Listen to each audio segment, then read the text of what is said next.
there's no heaven.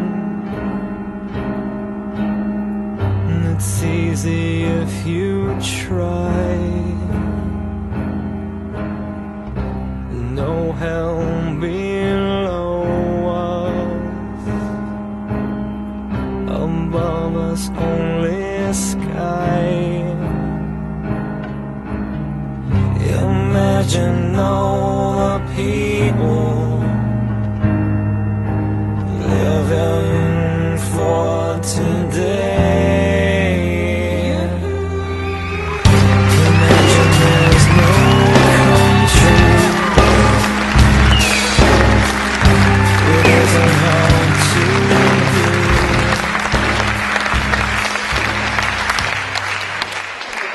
Affects human behavior. The study of human behavior is still in its early stages. In all other fields of science, they look for the physical relationship of cause and effect. One of the greatest limiting factors is that we fail to use these same methods of evaluation when we look at the study of human behavior. Human behavior is just as lawful as anything else. We are not separate from nature. To our knowledge, nothing is self-activating. By this, I mean that our environment influences our actions, our values, and our behavior.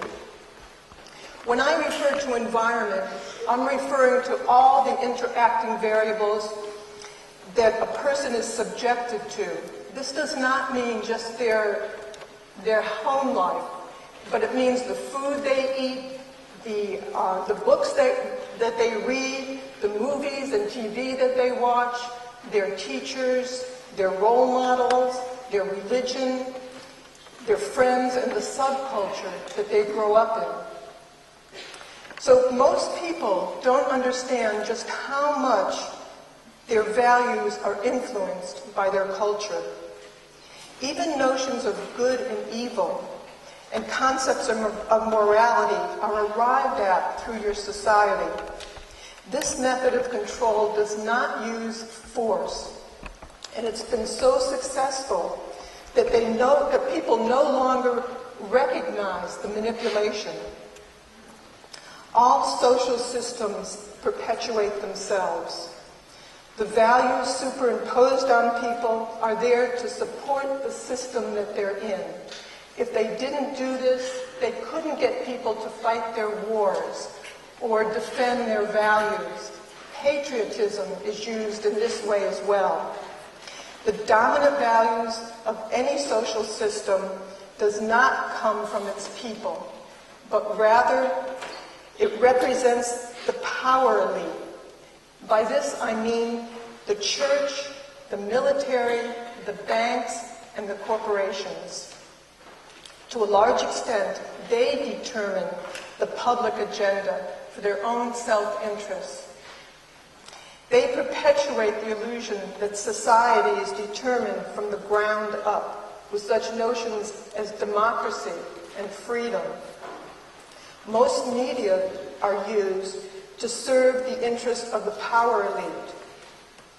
What we have is managed news, and this news and this news is what creates our behaviors and our values. Gods and demons are still used to control behavior. Religion teaches us that there's good and bad people, that people are reincarnated to work through their past inadequate behaviors, and that the children must suffer the sins of their parents. These notions, along with other statements such as there will always be wars and rumors of wars, and that we will always have the poor amongst us, these are really awful notions. They're outdated myths, making it really difficult for people to understand how their values are shaped by their environment. This situation is true for many geneticists as well. They attribute behavior to the genes entirely. Dr. Mate, who is a physician in Vancouver, and he's also a well-known author, he states, if it's all caused by genetics, we don't have to look at our social policies. We don't have to look at our politics that disadvantage certain minority groups, that cause them more stress, cause them more pain. In other words, more predisposition to addiction. And we don't have to look at our economic inequalities. If it's all genes, society doesn't have to take a hard look at its own attitudes and policies. Dr. Mate also explains that the hardcore drug addicts that he treats, without exception, are people who have had extraordinarily difficult lives. Excuse me. And that the commonality of their childhood, and that the commonality is childhood abuse. In other words, these people all enter life under extremely adverse circumstances. The same scenario is found throughout studies in the United States as well. Dr. Mate also claims, unfortunately, my profession, the medical profession, puts all the emphasis on genetics rather than the environment, which of course is a simple explanation. It also takes everybody off the hook. He goes on to explain that when we put people in prison, we are really incarcerating them for their abusive childhood. Well, the Venus Project goes even further to explain the causes of aberrant behavior as being the entire social economic system that we live under. The science of behavior has not been successful as they look at the individual alone without looking at the causes in the environment that are responsible for the individual's behavior. The idea that the effort should be concentrated on the individual alone is grossly inadequate. If we don't identify the appropriate conditions responsible for aberrant behavior within the society, we'll continue to have the same problems over and over again. The difference between a priest, a thief, and a banker, although I see very little difference between them.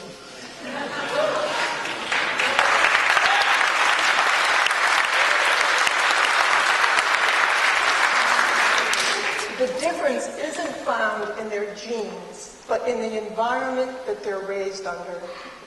For example, in the ancient Roman times, you could find entire families going to see Christians being fed to lions. And the little boy may say, "Daddy, Daddy, can we go see Christians being fed to lions next week?" And the father may say, "If you behave yourself." So is the little boy bad or in saying no? He's merely reflecting the society of his times.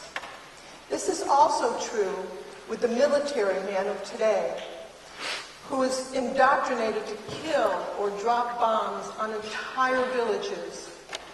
You may think he loses sleep over this, but no, that's not the case. Most of the time, they're given medals and reinforced for such actions.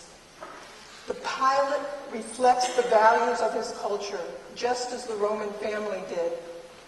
What we call conscience and morality are not inborn traits, but are determined by culture, geography, and the times. If a young Nazi boy was raised as a baby in Nazi Germany, he'd be a Nazi. If you were to approach the headhunters of the Amazon and said to one, "Oh my gosh, you have 10 shrunken heads in your hut. Don't you feel terrible?" He may say, "Yes, I do. My brother has 20. People also felt that if you took a Chinese baby and an English baby and tried to teach them Chinese, that the Chinese baby would, of course, learn Chinese much faster because all his ancestors spoke Chinese, all through history. And they even tried this, and they found that it wasn't the case at all, that they both learned at the same rate. So one does not inherit acquired knowledge. You have to learn this.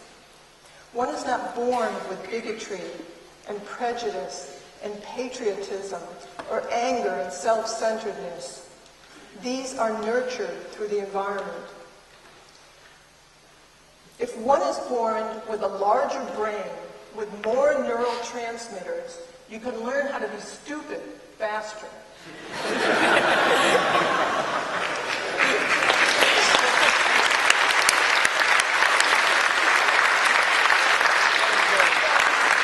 It just depends on who you associate with. So there really is nothing in the brain that can distinguish significance or relevance. That's acquired by experience only. Parents have an understanding of this when they forbid their young children to play with other kids who they feel are a bad influence. When parents want their kids to become a physician, they put them in a medical environment. If they want them to learn how to build bridges, they put them in an engineering environment. People often say, well, I know two children. One is a thief, they're both from the same family, and one is a minister. So if it's environment that causes behavior, then how do you account for that? Well, you know, people have to go to school for years to be able to work on a jet engine, but they let anyone raise kids. And children are far more complex than any jet engine. Very often parents pit one child against the other, and they say things like, why can't you behave like your sister? She picks up everything, she does all her homework on time. Well, when that sister falls down the stairs, the little boy is going to have a slight grin on his face. So it's never from the same environment, even though the children come from the same household. Our environmental influences have become so ingrained in our habits, our feelings, and our outlook that we often think it's human nature. Well, there really is no such thing as human nature.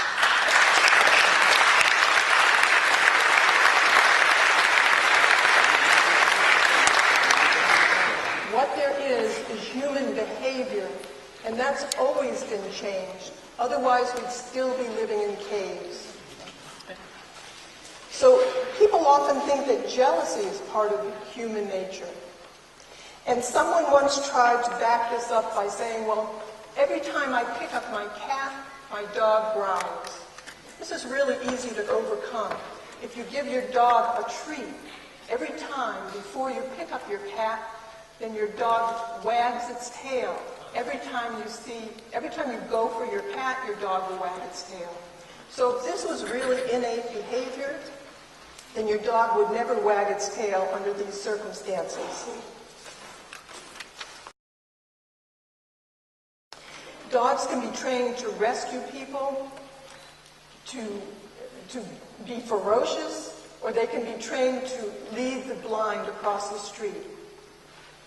They could come from the same breed, or even from the same litter, but the difference in behavior is due to their training. Excuse me a minute. Our culture does not evaluate human behavior in this way. If they did, they begin to ask very different questions. They begin to want to know how they would begin, they would come to very different conclusions about how society should be run and why people behave the way they do. They would begin to ask what it is in our culture that generates greed and racism and bigotry and serial killers and aberrant behavior. As I mentioned, all the blame is put on the individual today instead of on the culture that they're raised under. If the conditions that generate these values remain unaltered, In spite of all the urgings of the priest, or all the laws of the politicians, or all the romantic words of the poet, the aberrant behavior will persist. Whatever better values we aspire to, or whatever better behavior people aspire to, cannot be realized when we have hunger, unemployment, deprivation, war, and poverty. People deprived of income will do whatever is necessary to provide for the necessities of life, if not for themselves, but then for their families. Their values may be exemplary, but their behavior will reflect the reality of the situation. After World War II, for example, you could find the most respectable German families fighting over scraps of food.